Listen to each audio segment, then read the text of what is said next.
এই যে বৃহৎ আশীৰ্বাদ যাত্ৰা, এই যাত্ৰাটো ভাৰতীয় জনতা পাৰ্টিৰ নে চৰকাৰৰ? যদি চৰকাৰৰ তেতিয়াহ'লে আমিও আশীৰ্বাদ দিম, কিন্তু দেখাই শুনাই চৰকাৰৰ যেন লগা নাই। কাৰণ চৰকাৰৰ মুখ্যমন্ত্ৰী এগৰাকীয়ে এনেকৈ দলীয় প্ৰতীক চিহ্ন থকা গাড়ীত উঠি কোনো আশীৰ্বাদ যাত্ৰা কৰিব নোৱাৰে। আৰু সেইকাৰণে আমি দুটামান প্ৰশ্ন সুধিব খুজিছোঁ।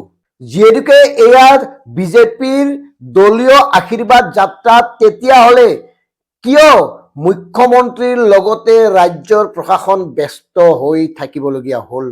নিৰ্বাচনৰ দিনটো ঘোষণা কৰা নাই, কোৰ্ট অফ কণ্ডাক্ট লগা নাই, গতিকে মুখ্যমন্ত্ৰী এগৰাকীয়ে এনেকৈ সমগ্ৰ প্ৰশাসনিক ব্যৱস্থাটো ব্যৱহাৰ কৰি এটা ৰাজনৈতিক দলৰ হৈ প্ৰচাৰ কৰিব পাৰে নে নোৱাৰে? এই উত্তৰটো আমাক লাগে।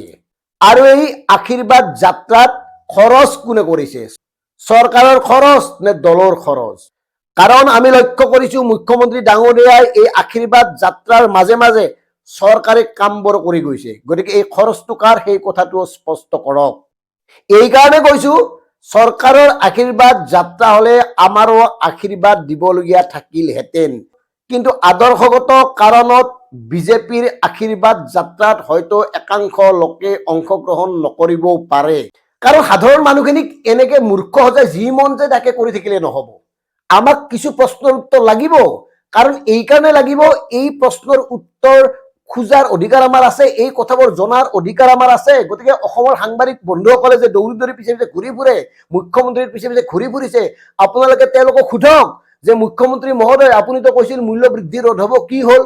বিদেশী কিমানটা খেদিলে, কিয় আজিলৈকে বিদেশী খেদিব নোৱাৰিলে? এই কথাবোৰ আপোনালোকে সোধক। কিয় ঔষধৰ মূল্য বৃদ্ধি ৰোধ কৰিব পৰা নাই? কিয় APSCৰ পৰা অসমীয়াৰ প্ৰশ্ন কাকত বাতিল হ'ল? এই কথাবোৰ সোধক।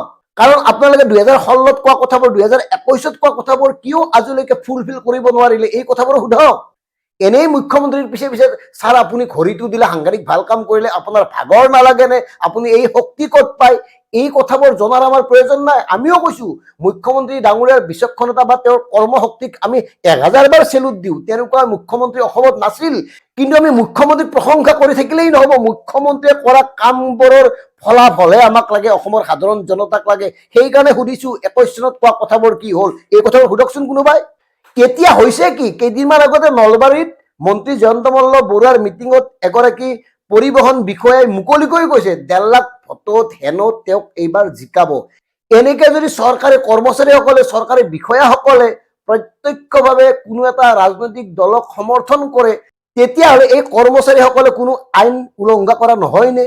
কাৰণ আইনমতেতো কোনো এগৰাকী চৰকাৰী বিষয়া বা কৰ্মচাৰী প্ৰত্যক্ষভাৱে ৰাজনীতিত অংশগ্ৰহণ কৰিব নোৱাৰে। তেতিয়াহ'লে হৈ আছে কি?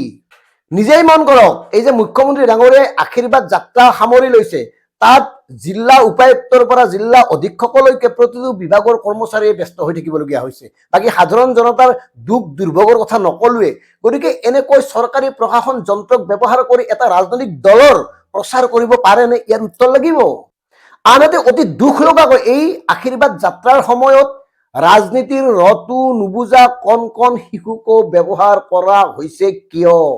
এই বিষয়কেইটা বাদ দি বাকী আশীৰ্বাদ যাত্ৰাক লৈ আমাৰ ক'বলগীয়া নাই। প্ৰতিটো ৰাজনৈতিক দলৰে নিজৰ লক্ষ্য উদ্দেশ্য বা ৰাজনৈতিক সভা কৰি প্ৰচাৰ কৰাৰ অধিকাৰ আছে। গতিকে ইয়াক লৈ আমাৰ ক'বলগীয়া নাই। কিন্তু আমাৰ প্ৰশ্ন ইয়াতেই যে চৰকাৰী ধনৰ খৰাত এনেকে কৰিব পাৰে নেকি? যিখন ৰাজ্যত 2 লাখ কোটি টকা ধাৰ, সেইখন ৰাজ্যত এনেকে টকা হকে বিহকে খৰচ কৰিব পাৰে নেকি? কোনোবাই এই অধিকাৰ দিছে নেকি? ক'ত কেনেকে পালে এই অধিকাৰ? এই কথাবোৰ আমাক জনাব লাগে। আৰু এগৰাকী বৈধ ভাৰতীয় নাগৰিক হিচাপে এই প্ৰশ্নৰ জনাৰ অধিকাৰ আমাৰ আছে। গতিকে কোনোবাই পাৰে যদি, বিজেপিৰ শীৰ্ষ মহলৰ কোনোবা নেতা, পালি নেতাই উত্তৰবোৰ যুক্তি সহকাৰে আমাক দিব। ধন্যবাদ। জয় অসম।